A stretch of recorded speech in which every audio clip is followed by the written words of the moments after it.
కూటమి ప్రభుత్వంలో భాగమైనటువంటి జనసేనకు సంబంధించినటువంటి నాయకులు ఎవరైతే ఉన్నారో తుమ్మల రామస్వామి ఆయన మీద రకరకాలైనటువంటి ఆరోపణలు అయితే వస్తున్నాయి. అంటే డీసీసీబీ బ్యాంకుకి సంబంధించి కొన్ని అవకతవకలు జరిగాయని, అంతేకాకుండా ఇంకా రకరకాలైనటువంటి వాదనలు అయితే వినబడుతున్నాయి. దానికి సంబంధించి వాటిలో వాస్తవం ఎంతవరకు ఉందనేటటువంటి విషయాన్ని మనతో చెప్పడానికి బొజ్జ రామప్రసాద్ ఉన్నారు. వీరు పిఠాపురం దానికి సంబంధించి మెంబర్గా కూడా ఉన్నారు. అంతేకాకుండా అక్కడ కాకినాడ జిల్లా అబ్జర్వర్ కమిటీలో కూడా ఆయన అయితే ఉన్నారు. సో వారిని ఒకసారి అడుగుదాం సార్. ఇప్పుడు యాక్చువల్గా ఏంటంటే రకరకాలైనటువంటి వస్తున్నాయి, ఇది కేవలం జనసేన నాయకుల మీద ఎందుకు వస్తున్నాయి, పర్టికులర్గా తుమ్మల రామస్వామి గారి మీద వస్తున్నటువంటి ఆరోపణలో వాస్తవం ఉందా నిజంగా? ఇప్పుడు ఏదైతే అతని ఆరోపణలని మనమే అంటున్నాం కదండి. ఏంటంటే ఎదిగే వ్యక్తిని ఎవరినైనా చూస్తే కనుక ఎవరికైనా బురద జల్లాలని అనిపిస్తుంది. అతను ఎంత స్థాయికి వెళ్ళిపోతాడో అనే భయం మిగతా నాయకుల్లో కొంచెం కనిపించడంతో ఏదో రకంగా అతని మీద బురద జల్లాలి. ఈరోజు జిల్లా వరకు వెళ్ళిన ఈ వ్యక్తి రాష్ట్ర కమిటీలు ఏదైనా వేసేస్తారేమో, రాష్ట్రానికి వెళ్తే ఈరోజు జిల్లాని ఏ కన్రెప్లా ఎలా అయితే చూసుకుంటున్నారో, మన కాకినాడ జిల్లాకి ఇన్ఛార్జ్గా ఉన్నారండి ఆయన. ఈ జిల్లా ఇన్ఛార్జ్గా ఉన్నారు కాబట్టి ఆయన్ని ఈరోజు ఏదో ఒకలా బురద జల్లితే అతను చేసే పదవిని ఏదో ఒక ఆటంకం కల్పించి అతను 24 hours టైం ఉందనుకోండి, ఓన్లీ 6 hours మాత్రమే రెస్ట్ తీసుకుంటారు. మిగతా 18 hours కూడా ఏదో జిల్లాకి వెళ్ళడం, అమలాపురం కానీ ఉమ్మడి గోదావరి జిల్లాలకైనా డీసీసీబీ బ్యాంక్ సంబంధించి అయితే ఉమ్మడి గోదావరి జిల్లాలకి డీసీసీబీ బ్యాంక్ చైర్మన్గా ఉన్నారు ఆయన. సో ఏదో జిల్లాలో ఏదో కార్యక్రమానికి వెళ్ళడం, ఓ పక్కన డీసీసీబీ చూసుకోవడం, ఓ పక్కన జిల్లాని జనసేన పార్టీని కన్రెప్లా చూసుకోవడం, ప్రతి కాన్స్టిట్యున్సీకి వెళ్ళి అక్కడ ఏమైనా ఇబ్బందులు ఉంటే కనుక అది వెంటనే క్లియర్ చేయడం అనేది కూడా బాబు గారికి వెనతో పెట్టిన విద్య అనమాట అండి. ఏదన్నా సరే ఎవరితో అన్నా ఆ అవతల ప్రత్యర్థులు మన మీద దాడికి చేసే వ్యక్తులను కూడా అతను సానుకూలంగా మాట్లాడి అవతలతో కూడా ఇతనే కరెక్ట్ అనిపించుకునే వ్యక్తి ఎవరైనా ఉన్నారంటే తుమ్మల బాబు గారు. అది మా పార్టీ చేసుకునే అదృష్టం అని మేము భావిస్తామండి. ఎందుకనంటే ఈరోజు పిఠాపురానికి 5-man కమిటీగా పవన్ కళ్యాణ్ గారు నేరుగా ఆయనకి వేయడం జరిగింది, 5-man కమిటీలో ఒకరి కింద. అలానే జిల్లా చైర్మన్, జిల్లా అధ్యక్షుడిగా కూడా ఆయన్ని నియమించడం జరిగింది. అలాగే డీసీసీబీ కూడా ఇవ్వడం జరిగింది, గతంలో కూడా ఇచ్చారండి. సో ఒక వ్యక్తికి ఆయన పదవులు ఇచ్చారంటే సాధారణ విషయం కదండి. ఆ వ్యక్తిలో ఎంతైతే పనితనం ఉందో అది పార్టీకి ఎంతలా ఉపయోగపడుతుంది అనేది కూడా పవన్ కళ్యాణ్ గారు గుర్తించి ఆయనకి ఇవ్వడం జరిగింది. సో అతను ఇంకా స్థాయి పెరిగిపోయేలా ఉంది. అతను ఇంకా స్థాయి పెరిగిపోతే కొంచెం మంది ఎవరైతే మేము గొప్ప అని చెప్పుకుని తిరిగే నాయకులు ఎవరైతే ఉన్నారో వేరే పార్టీలో కావచ్చు, ఇంకో ఏదైనా కావచ్చు, కానీ అలాంటి వ్యక్తులు మనుగడ సాగదని చెప్పేసి ఇతని మీద బురద జల్పించడం, ఏదో ఇంకొకరి మీద పెట్టి, అంటే వాళ్ళ డైరెక్ట్ రాలేక ఏదో రకంగా అతని మీద బురద జల్లాలనే ఉద్దేశంతో వీళ్ళు చేసే కార్యక్రమాలు తప్ప తుమ్మల బాబు గారి మీద ఎలిగేషన్ తీసుకురావడం అనేది తప్పని మేము భావిస్తున్నాం అండి. పార్టీకి ఎంతో ఉపయోగపడుతున్నాయి ఆయన సేవలు. ప్రతి విషయంలోనూ కూడా అతను సానుకూలంగా ఉంటాడు. ప్రతి వ్యక్తిని కూడా ఆప్యాయతగా ఏదో రిలేషన్తో ఆయన పిలవడం, అతని దగ్గర పెట్టుకోవడం, ప్రతి ఒక్కరిని కూడా అతనికి ఏ సమస్య ఉన్నా సరే తెలుసుకుని ఆ సమస్యను క్లియర్ చేసే వ్యక్తి ఎవరున్నారంటే పార్టీలో జిల్లా అధ్యక్షులు తుమ్మల బాబు గారు. అంటే ఈ ఆరోపణలో వాస్తవం అయితే లేదు కాదు, ఎవరైతే ఆరోపణలు చేస్తున్నారో వాళ్ళు బయట పార్టీకి సంబంధించినటువంటి వాళ్ళు కాదు, అంతర్గతంగా జనసేన పార్టీలో ఉన్నటువంటి కొంతమంది నాయకులు సృష్టిస్తున్నటువంటి ఆరోపణలు అంటారు మీరు? నేనంటే అలా అని మేము అలాగే అదని కాదు. సో కొంచెం మంది చూడని వ్యక్తులతో చేయించవచ్చు. అంటే నాకు మీరంటే ఇష్టం ఉండకపోవచ్చు. సో నేనేం చేస్తానండి, నేను కాకుండా ఎవరో ఒకరితో మీ మీద ఏదో అనిపిస్తాను. సో అలానే ఇతని మీద ఏదైనా చేసి ఉండొచ్చో, లేదంటే మా ప్రతిపక్షం ఏదైతే ఉందో ప్రతిపక్ష పార్టీ వాళ్ళు కావాలని ఇతని మీద బురద జల్లడము, రేపొద్దున ఇంకా పెద్ద స్థాయి అయితే మేము చేసిన తప్పులన్నీ ఇతనికి పిన్ ఇతను అబ్జర్వ్ చేస్తున్నాడు కదా. గ్రౌండ్లో తిరిగి నాయకుడు ఎవరన్నా ఉన్నాడంటే ఈరోజు జిల్లాలో అతనే అండి. జిల్లా మొత్తం తిరగడం, ఉమ్మడి గోదావరి జిల్లాలు కూడా తిరగడంతో పేరు పెరిగి కొలిది బురద అనేది జల్లుతూ ఉంటారు కదండి, అక్కడ వాళ్ళు ఇక్కడ చూడలేక. సో ఆ చేసే కార్యక్రమంలో అది మా ఊళ్ళో బయట వాళ్ళు అనేది నేను చెప్పలేనండి. బట్ అయితే అతను అంటే పడినోళ్ళు మాత్రమే ఈ పని చేస్తున్నారని నేను అనుకుంటున్నాను. జనసేన పార్టీకి సంబంధించినటువంటి డీసీఎం గారి యొక్క నియోజకవర్గం ఏదైతే ఉందో పిఠాపురం సంబంధించినటువంటి కొత్తపల్లి మండలము ఇన్ఛార్జ్ మనతో ఉన్నారు సార్. ఇప్పుడు డీసీసీబీ చైర్మన్ గారు ఎవరైతే ఉన్నారో ఆయన కూడా జనసేనకు సంబంధించినటువంటి ఆయనే. సో వారి మీద రకరకాలైనటువంటి ఆరోపణలు అయితే వింటున్నాము. దానికి సంబంధించి దాంట్లో ఉన్నటువంటివి వాస్తవమా అవాస్తవమా?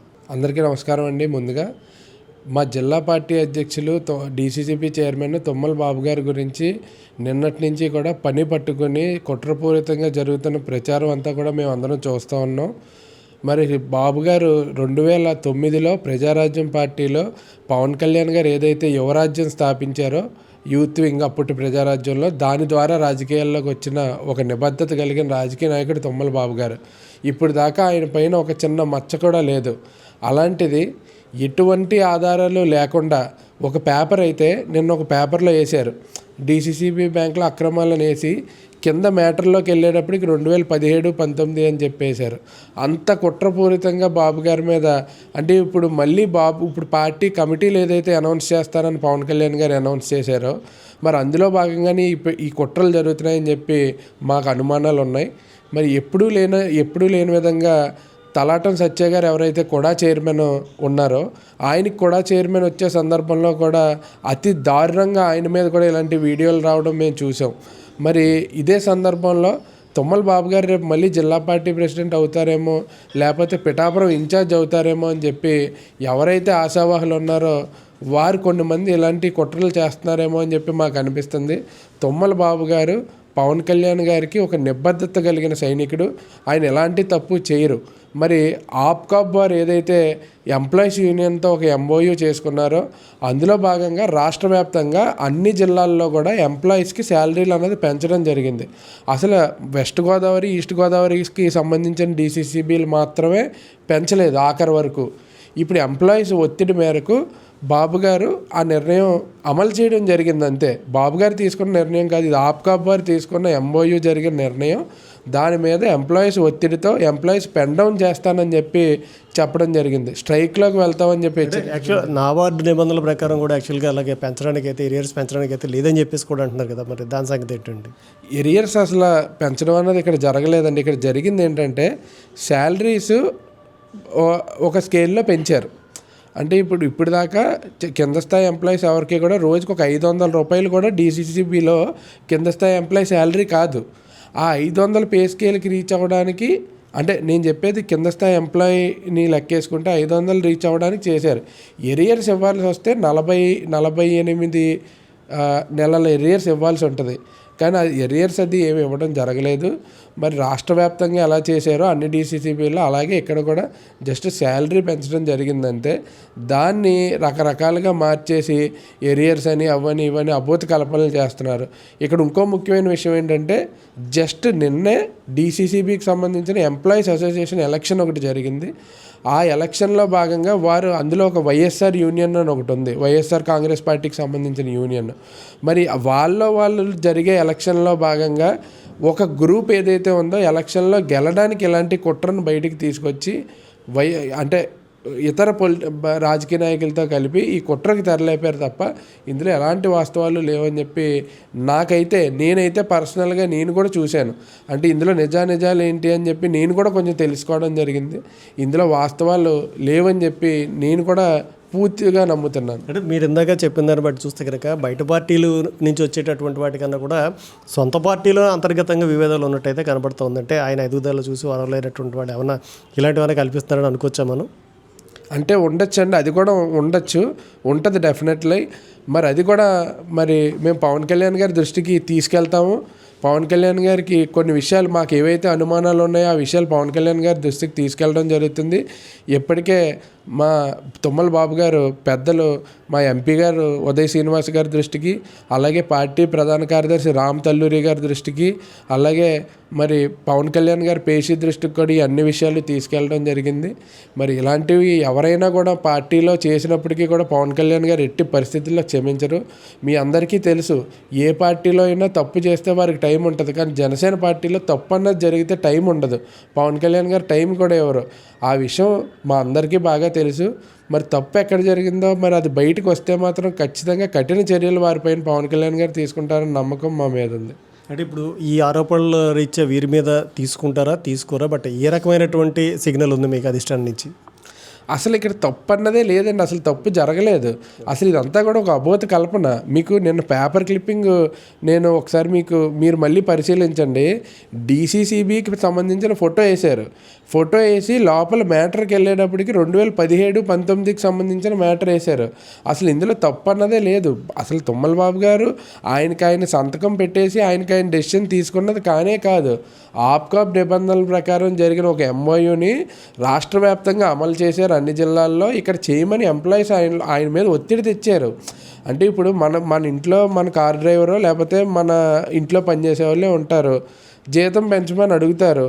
అంటే మన ఆర్థిక పరిస్థితి బాగాలేదు కాబట్టి మేము జీతాలు పెంచమని ఎన్ని రోజులు చెప్తాం మన ఇంట్లో ఉన్న వాళ్ళకి, ఎన్ని సంవత్సరాలు అయినా కూడా. ఇప్పుడు బ్యాంక్ నష్టాల్లో ఉంది, నష్టాల్లో ఉన్నప్పుడు ఎలా పెంచారని అడుగుతున్నారు. ఎంప్లాయీస్ నష్టాల్లో బ్యాంక్ ఉందని చెప్పి ఎన్ని రోజులు చెప్తాం, వారు కూడా పెన్ డౌన్కి వెళ్ళే పరిస్థితి ఉంది, వారు కూడా మేము విధులకు రాము అని చెప్పి ఒత్తిడి తెచ్చే పరిస్థితి ఉంది. అంతేగాని వారికి అంటే దాని నిబంధనల ప్రకారం ఆప్కాబ్ ఏదైతే చెప్పిందో దాని ప్రకారమే చేశారు తప్ప అసలు ఇందులో తప్పు అన్నది లేనే లేదు, తప్పు అన్నది జరగలేదు. అసలు తుమ్మల బాబు గారి మీద ఎందుకు యాక్షన్ తీసుకుంటారు, అసలు యాక్షన్ అన్నదే లేదు. ఇదంతా ఉత్తుత్తి, వీళ్ళందరూ అబోధ కల్పన సృష్టిస్తున్నారు. మా అధినాయకుడు పవన్ కళ్యాణ్ గారికి అధిష్టానానికి పూర్తిగా బాబు గారి నిబద్ధత ఏంటో తెలుసు. ఇవన్నీ కూడా బాబు గారి మీద జరుగుతున్న కుట్రలు అని చెప్పి మేము అందరం భావిస్తూ ఉన్నాం. పిఠాపురానికి సంబంధించినటువంటి వారితో కూడా మాట్లాడాము. ఆయన ఏంటంటే ఇది పార్టీలో కొంతమంది గిటార్ వాళ్ళు చేస్తున్నటువంటి ప్రచారం అంటారు, అందులో వాస్తవం ఎంతవరకు ఉంది అసలు? ఇది ఖచ్చితంగా జనసేన పార్టీ మీద కానీ మా నాయకుడు జనసేన పార్టీ కాకినాడ జిల్లా అధ్యక్షులు శ్రీ తుమ్మల రామస్వామి బాబు గారి మీద కానీ జరిగేటటువంటి నిజంగా ఇది చాలా, ఎందుకంటే ఒక సాధారణమైనటువంటి రైతు కుటుంబం నుంచి వచ్చి ఈరోజు ఇన్ని పదవులు అంటే పవన్ కళ్యాణ్ గారి యొక్క ఆశీర్వాదంతో, జన సైనికుల యొక్క బలంతో, ఈరోజు ప్రజలందరి యొక్క ఆశీర్వాదంతో ఈరోజు అనేక పదవులు ఆయన నిర్వహిస్తూ ఉన్నారు. ఇటువంటివన్నీ కూడా చూసి వారవలేని తనంతో, ఆయన మీద ద్వేషంతో ఎలాగన్నా ఈయన్ని మీద గుడ్డగాల్చి ముఖం మీద వేస్తే ఈయన తేల్చుకోవాలి అనే ఒక ముఖ్యమైన కుట్రపూరితంగా జరిగేటటువంటి విషయాలుగానే మేము భావిస్తున్నాం.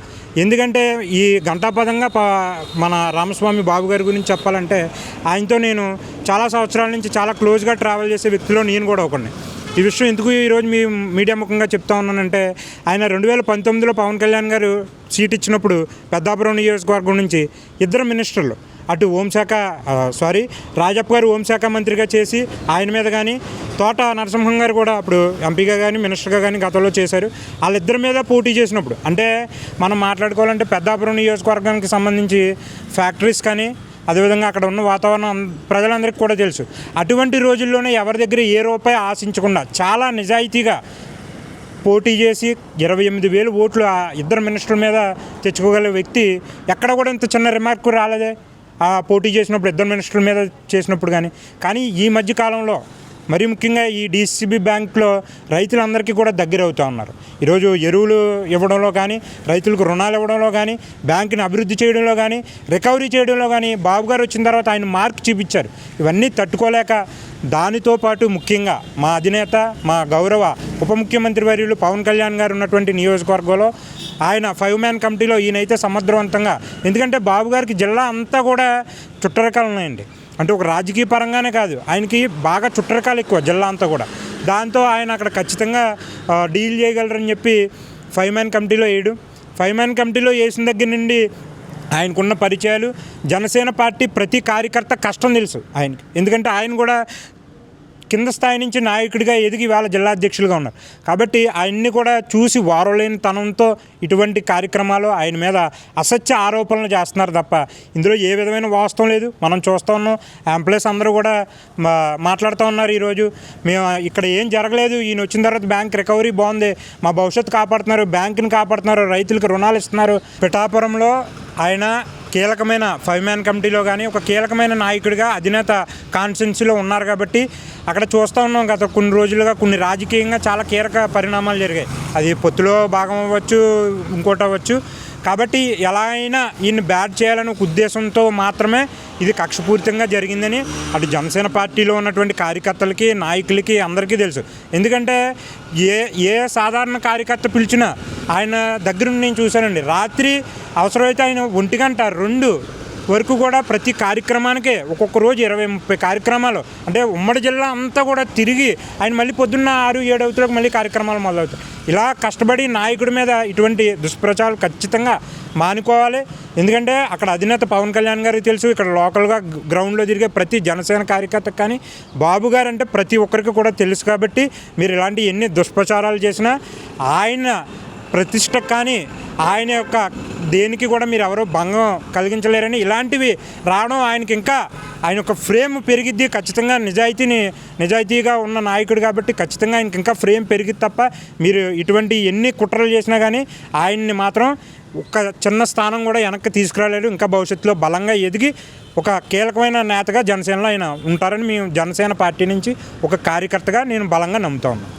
కదండి, అంటే అవినీతికి ఆస్కారం ఉన్న చోట కూడా ఆయన ఎక్కడా కూడా అవినీతి అయితే చేయలేదు. అలాంటిది ఇప్పుడు మాత్రం చేస్తారనేటటువంటి దాంట్లో వాస్తవం అయితే లేదు. ఎందుకంటే మేము కార్యకర్తలము కాబట్టి దగ్గరుండి అయితే మేమైతే చూడడం అయితే జరిగింది. ఎప్పుడు కార్యకర్తల గురించి ముందుండేటటువంటి వ్యక్తి మీద కావాలని కొంతమంది సొంత పార్టీకి సంబంధించిన వాళ్ళే ఈ యొక్క ఆరోపణలు చేస్తున్నారు. ఆయన ఎదుగుదలను చూసి ఓర్వలేక అని వీళ్ళైతే చెప్తున్నారు. సో మరిన్ని విషయాలు తెలియాలంటే కనుక అసలు ఈ యొక్క వ్యవహారం ఏ మలుపు తిరుగుతుందో వేచి చూడాల్సిందే.